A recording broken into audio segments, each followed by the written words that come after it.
things. Ours is a parliamentary democracy. Everything is said dependent upon the parliament. Parliament make the statutes, make the laws necessary for the run of the government. Parliament makes the laws necessary for the welfare of the society. Parliament makes the law for maintaining law and order. So everything, every statute connecting with the lives of these people, the parliament makes the law. And the administration, which is under the executive, again which is under the control of the parliament, runs up the administration. Therefore, ultimately, parliament is the superior authority. We are not governed or we are not run by judicial democracy. We are only run by parliamentary democracy. Whether this democracy is real democracy or whether the parliament reflects the real will of the people is a different question. As on today, as things stand by, we are having a parliament, we are having a form of democracy. Of course, it has to be bettered, it has to be improved, but still it's a democratic parliament. Therefore, everything depends upon the parliament. Parliament makes a law. Supreme Court's job is to interpret the law with reference to the constitutional provisions. Whether the law made by the parliament on any subject is in consonance with the constitution or not is to be seen by the Supreme Court. It cannot go beyond that. Suppose if the legislation is in accordance with the constitutional provisions, then however the Supreme Court likes or dislikes it, it has to accept. The parameter for the Supreme Court to see is or that whether the law made by the parliament is in consonance, is in tune with the constitutional philosophy, constitutional provision or not. Whether it violates any constitutional provision. If it violates, then strike it off. Doesn't violate, we have to say that yes, it is valid according to constitutional law. So the execution is left to the parliament. Therefore, Supreme Court has no business to interfere with the law making of the parliament. It is for the parliament. Which law, what type of law is necessary, is needed to this country at this stage is to be judged by the parliament. Whether Muslims have to be given 4.5% reservation or 6-point reservation is for the parliament, not for the Supreme Court. Unfortunately, the Supreme Court has taken the job of rectifying the legislation. If the legislation is not in tune with the constitution, it has to strike it off, that's all. It cannot improve. But the Supreme Court is making its own law. Constitution, as far as the reservations are concerned, Constitution never says, nowhere it said that the reservations shall not exceed 50%. But now the Supreme Court says, no, don't exceed 50%. It's a God-made order. Who said it? You should not exceed 50%. Does the Constitution say anywhere? Who asked you to fix up the ceiling? Constitution says the reservation shall be in proportion to the population. Reservation shall be adequate. These are the two phrases used by the Constitution. It shall be proportionate, it shall be adequate. To better the scheduled caste and scheduled caste. Whether 50% is necessary, 40% necessary, 20% necessary is for the parliament to decide. Why 16% for SC and 7% SC? Because 16% is in tune with this population. So let us say, yes, let us limit this reservation for scheduled caste to their population. But Constitution never says don't cross 50%. But the Supreme Court said no, don't cross 50%. It said in 1963, so that's being continued.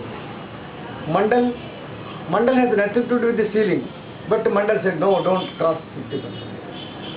Mandal case has no reference to the reservations to scheduled caste. The case is the reservations for OBCs. Whether reservations can be given to OBCs or not is the question before the Supreme Court at the time of Mandal case. But has gone to the reservations of scheduled caste also said, no, don't give reservations and promotions. Who asked them? What is the issue before them? What is the issue framed by you? And what is the decision made? Issue is relative to OBCs. It has nothing to do with SCs and STs.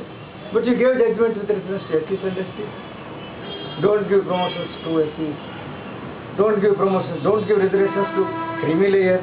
Who asked? Who said you? What right you have got it? So Supreme Court is poking its nose in every aspect. Earlier Supreme Court said that you cannot interfere with the investigation. Investigation is the job of the police, investigating agencies there. But Supreme Court has taken up the job of investigating Spectrum 2G, this case, that case. They are asking the police to investigate in this land. You report your investigation within 15 days, every 15 days, every 20 days. That is not the job of the Supreme Court. Supreme Court job is to decide certain factors of evidence, sitting in appeal, or sitting directly. So therefore, it is taking up certain duties which are not enshrined to them under the Constitution. Therefore, my feeling is that Supreme Court has interfering with the job of the Parliament. When the Parliament is, suppose the Parliament makes a law today, if it is not acceptable to the, it's not acceptable to the people, people will reject it. If it is not acceptable to the people, people will throw the government. So Supreme Court can't sit in judgment over the Parliament legislature. You mean to say the Supreme Court is not abiding the rules which it has been formed, in the sense to uphold the Constitution, but rather the Supreme Court is interfering in, so that is what you're trying to say. Constitution has given different roles to different organs of the Constitution. There are three organs mainly. One is legislative, executive and judicial. What are the powers, limits of legislature, powers of executive, powers of judiciary are well laid in the Constitution. So there is no question of taking over certain areas or usurping certain powers which are not given to them under the Constitution. To abide by the Constitution. The ultimate job of the Supreme Court is to interpret the Constitution, to examine the law, examine the acts of the government, whether they are in tune with the constitutional provisions or not. That's all. If a statute is made, whether it is in accordance with the Constitution or not, that's all. Whether any act is made by, whether the state government has power to do this, whether the central government has power to do this, whether it is encroaching upon the state's power, or the state is encroaching upon the center's power, what are the center-state relations, what are the parameters, what are the limitations, it is everything laid down the Constitution. So Supreme Court has to see, oversee, scrutinize whether anyone is trespassing. It is other's joke. But it is not entering, it is trespassing, usurping powers which are not given to them. Could you talk about the reservation policy in Supreme Court? In the sense, how the caste question in the Supreme Court, like the advocates, lawyers, judges, like that. Is there any kind of...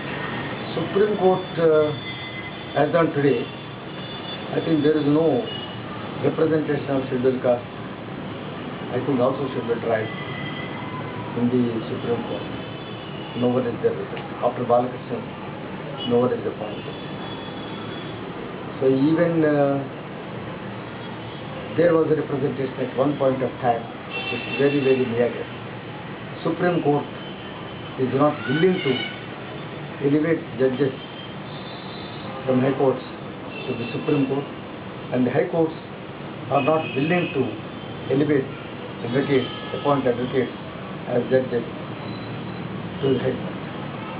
The High Court and Supreme Court, or both courts, are very laboriously, jealously guarding that no scheduled caste person, no scheduled tribe person shall enter into the arena of their own exclusive domain. Therefore, Supreme Court and High Courts are very, very desperately underrepresented by this Scheduled Caste and Scheduled Tribes. If you just examine, now the people, they have gone to the level of Supreme Court judges. They do not want SCs and STs to become Supreme Court judges or High Court judges. We just go beyond that to the British time.